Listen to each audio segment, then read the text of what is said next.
Hey everybody, I'm Nicholas Skinner of Skinner Games, and you're here for another episode of Game Reviews in 5 minutes or less. Have you ever wanted to stalk the streets at night, but in a not creepy way?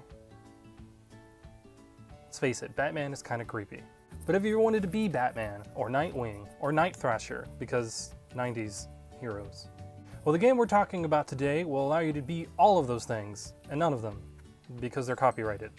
Welcome to the Vigilante Hack. Now, we've talked about hack games before, the Cthulhu hack, and just how simple they are, so I won't really run down the system too much on that one, but know that the game is a super, just abbreviated form of a D20 game. So for those who might be wondering what the differences are who know about the black hack, in this game you use the usage die to repair your armor, your street armor.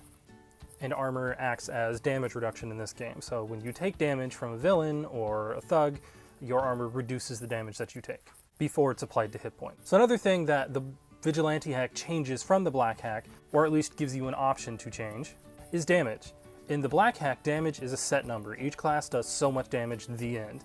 In this one, there are a lot of weapons that you can choose from, and the author, Eric Bloat of Bloat Games, gives you the options to be able to roll random damage for these weapons. And other items, such as your armor and backpacks and other items like that, do have the usage die reduction that's a popular feature of the Black Hack series. So Eric Bloat does a fantastic job on summarizing kind of the game system in like the first, 13, 15 pages of the rulebook, and gives you just a nice breakdown. Because let's face it, rules are guidelines as opposed to an encyclopedia. They should be directing how you play your game, not determining how it's run. Well, let's talk about the more interesting parts of this game, the classes. So with the advent and popularity of street-level superheroism through shows like Arrow, these heroes are all powerless. That's right, no superpowers. You're just running around jacking people. And in order to reflect this, there are a number of classes that are given, each with their own little bit of flavor.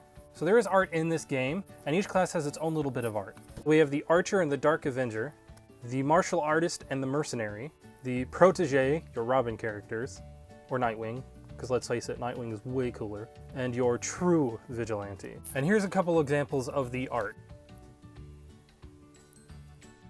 Now, I'm not going to run over what each class really does, because you need to buy the game to figure it out. But each one is unique in its purpose and its scope and the abilities that it grants you. And it offers a lot of flavor to the game. However, if you don't feel like making your own characters, there are included a number of pre-generated characters used as examples, but you can use them to start up your game really quick. And there's an example for every class. If you want, you can switch up the gear a little bit, rename them, and you've got yourself a brand new character. Now, the next section in the book after character creation is all about the villains, the goons, the thugs, the street level commanders, the people sitting behind the desk folding their fingers. You gotta throw the chuckle in there too. And there are a number of pre-made villains in the back so that you can get started right away with intimidating your new street level vigilantes. And they go all the way up to HD 10. Now, the other volume that I wanted to talk about in this game is the Game Master's Guide for A City Full of Sinners. Now, what's cool about this volume is it helps you to build a random neighborhood for your vigilantes to run around in. And it does that through the old school drop die method. Now, if you don't know what this is, a lot of the older role-playing games and tabletop games had charts printed within their lids that you would drop something in to determine a random result. So here's the random drop. So you basically take a handful of dice, I believe it says like 5 to 12, something like that, and wherever the dice land on this chart is the building that you're going to create within your neighborhood. And in case you couldn't read that, some of these options are like a liquor store, or a strip club, or some warehouses, even a gaming store. And further on in the book, you get ways to elaborate upon the condition of these buildings, whether they've been burned down, or whether there's some other kind of damage. Who might live there, stuff like that. And after this section, there is a page for you to be able to record these instances. That's not entirely what this book is about. It's about establishing a neighborhood that has gone awry. So of course, there's stuff on street gangs. Helps you determine what kind of street gang you're getting, whether they're skinheads or just a bunch of teenagers that have banded together, the colors that they fly under, and what their main criminal activity is. It also gives you a quick way to generate NPCs through a bunch of tables, so that if your players go off, as players tend to do, in a random direction you're not planning for, you can create a quick NPC to be able to challenge your characters. It also introduces equipment kits for quicker character generation. Say that 5 times fast. Equipment kits for quicker character generation. Yeah. It also introduces utility belts. You could literally be Batman if you were richer, but these are like poor people. Included as well is a page on drugs and what they do to you. The Vigilante Hack is really well done.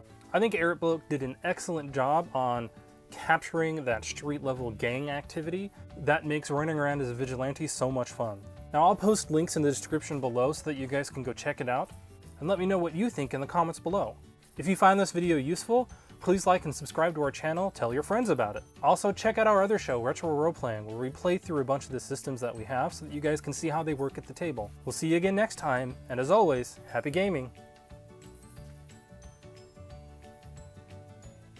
Quick side note and afterthought.